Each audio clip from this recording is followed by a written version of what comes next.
Susan Schwab, class of 1976. Susan was nominated to be the U.S. Trade Representative by President Bush in April 2006 and was confirmed by the Senate in June. As U.S. Trade Representative, she is a member of the President's Cabinet and serves as the President's principal trade advisor, negotiator, and spokesperson on trade issues. Prior to her appointment, she served as Deputy U.S. Trade Representative with a portfolio overseeing U.S. trade relations with Europe and Eurasia, the Middle East, and the Americas. Formerly, she was Dean of the Maryland School of Public Policy. Immediately before joining the administration, she held the position of President and CEO of the University System of Maryland Foundation and USM Vice Chancellor for Advancement. She came to Maryland after a long run at Motorola, where she was Director of Corporate Business Development and where she was engaged in strategic planning and negotiation on behalf of the company in China and elsewhere in Asia. Before that appointment, she was Assistant Secretary of Commerce and Director General of the U.S. and Foreign Commercial Service for the first Bush administration. After listening to Dean, it occurs to me that I need to pivot a little bit because so much of what Dean is saying, and quite frankly, in terms of the need to contribute and the need to make a difference that has been articulated by each one of the three of you, took me to a very different place. Same motivation, very different place, different means of making a contribution. And I will also have my coffee story, because it is a story, that runs contrary to any concept of comparative advantage that one would have learned in an economics class at Williams College. And that is, as a trade negotiator, we now, when we negotiate trade agreements, have to negotiate the elimination, or try to negotiate the elimination of coffee tariffs in other countries. Now, for decades and decades, we had negotiated deals where we either eliminated or offered trade preferences, duty-free treatment, on U.S. imports of coffee. We don't grow coffee in this country, with the exception of Hawaii. We don't grow coffee. So how is it that the President's senior trade negotiator is trying to get access for U.S. coffee exports? And the answer, quite simply, is Starbucks. And the lesson of Starbucks, and you will know this, and I'm sure you have rather mixed feelings about Starbucks, but we are talking about an entirely new industry, entirely new enterprise, a different concept of comparative advantage that in many ways has made your success and the success that you've had, the fact that the rest of us are drinking, have discovered that we can't live without a certain number of cappuccinos and or lattes during the course of a day or a week, has created the opportunities that you're describing for these individuals who could barely subsist in their production of coffee. And so you are talking about a private sector enterprise that has created an industry.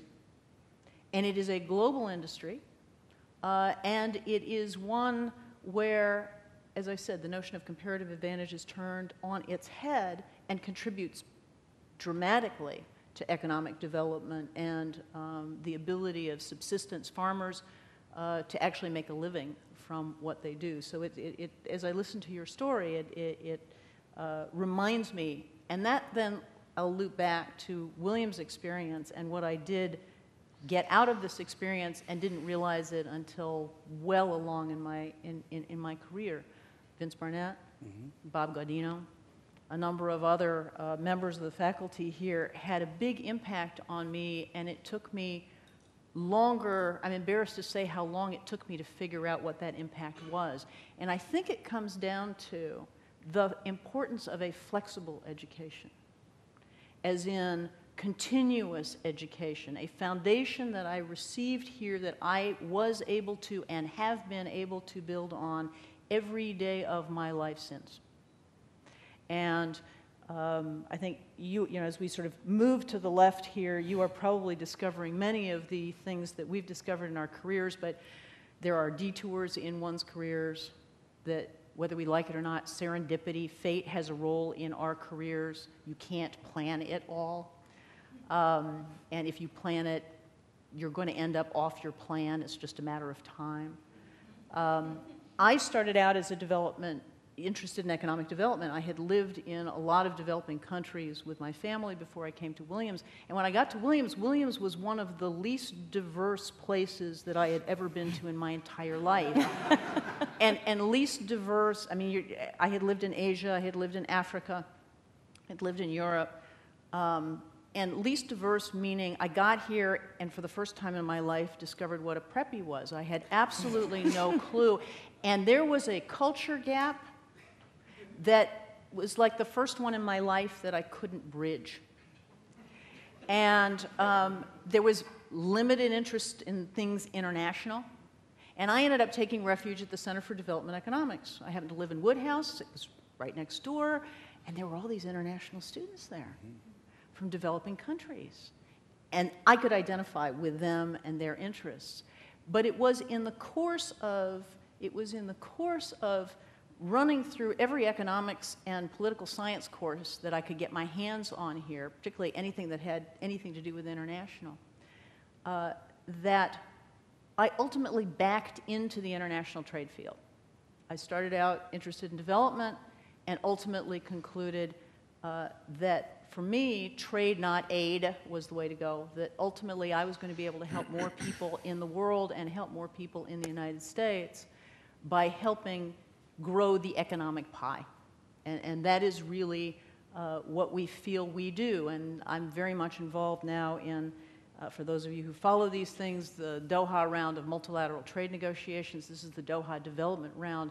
There has never been a more complicated trade negotiation. 153 countries, thousands of tariff lines.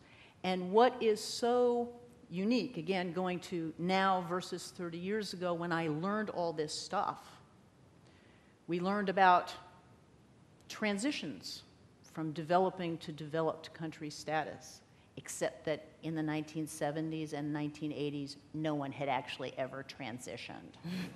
Argentina almost did in 1912. No one had. Today, we sit down at the negotiating table in Geneva in the context of a situation where 50% of global GDP growth for the next 5 years is likely to be accounted for by China, India, Brazil, Argentina, South Africa, and the ASEANs, the Southeast Asian nations.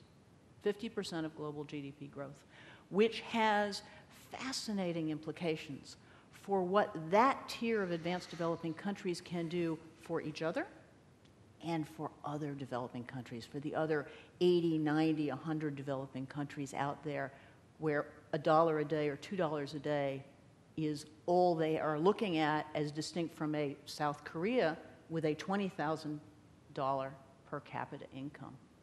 And so what did I learn here? I learned that luck is what happens when preparation meets opportunity. And the preparation, the groundwork that I was able to lay here, or that was laid on me, things I learned by osmosis, things I didn't know I was learning, gave me the ability to pivot and to learn and to grow intellectually and to adapt to a changing and much more complicated and happily much more diverse world. And I'm embarrassed to say this is my first time back in 30 years. And what a gorgeous, what a gorgeous campus and what a wonderful group of students you have here. And we walk through the campus and I see buildings I recognize and buildings I don't recognize and buildings where things happen that I hope my folks never, ever find out.